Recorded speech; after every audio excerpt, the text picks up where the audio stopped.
Hi, I'm Davey Hughes. I spend a lot of time in the back blocks. How do I get there?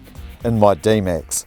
Whether I'm out for a hunt or up some remote river looking for a trout or helping out a mate on his station, I want to know I can get in and out of the backcountry, and there's never an issue with my D-Max.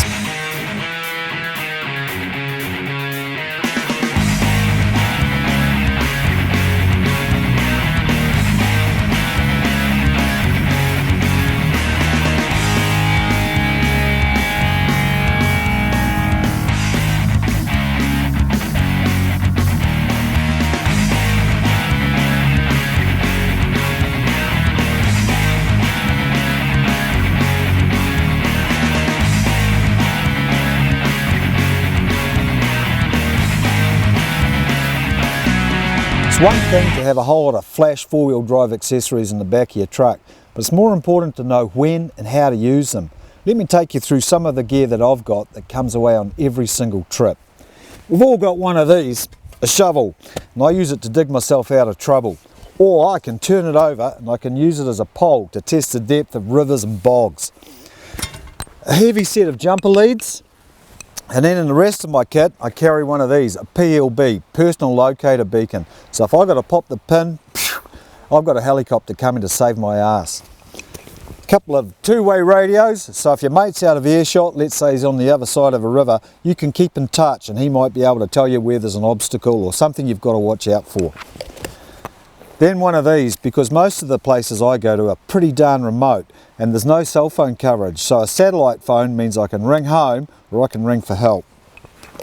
My recovery kit, well, I've got a tree protector, a snatch strap, and then a decent toe strap. I also carry spare D-shackles and a snatch block. One of the most important things about all of this recovery gear is it's rated, okay? Don't buy cheap, nasty stuff. Get good gear, because when you're under recovery, the forces are unbelievable. High lift jack, so if you're in a situation where a standard jack won't work, these are going to be a lifesaver.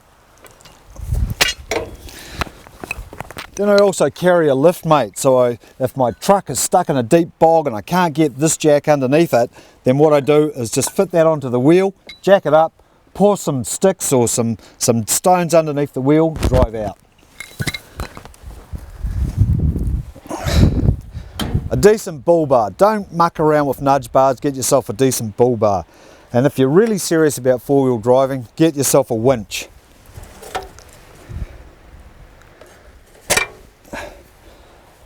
Good set of spotlights so you can see where you're going at night. And then if you are serious about river crossings, get yourself a snorkel. And don't get yourself a two-piece, get yourself a really good one-piece snorkel. I've got an air compressor, so if I need to deflate my tyres, then I can pump them up again. And if you're really serious about four-wheel driving, a set of air-locking diffs. A decent rack for those longer adventures.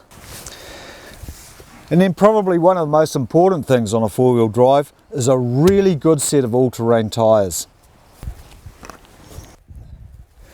And last but not least, a recovery point. It only takes 2 seconds to swap out your tow ball. You don't want to be towing off this because it can become a deadly missile.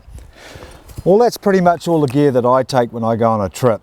We all know that four-wheel drive accessories can be spendy, but buy them as you can afford them and buy the very best that you can, because when you're in the remote back blocks and you need it, buddy, you really need it.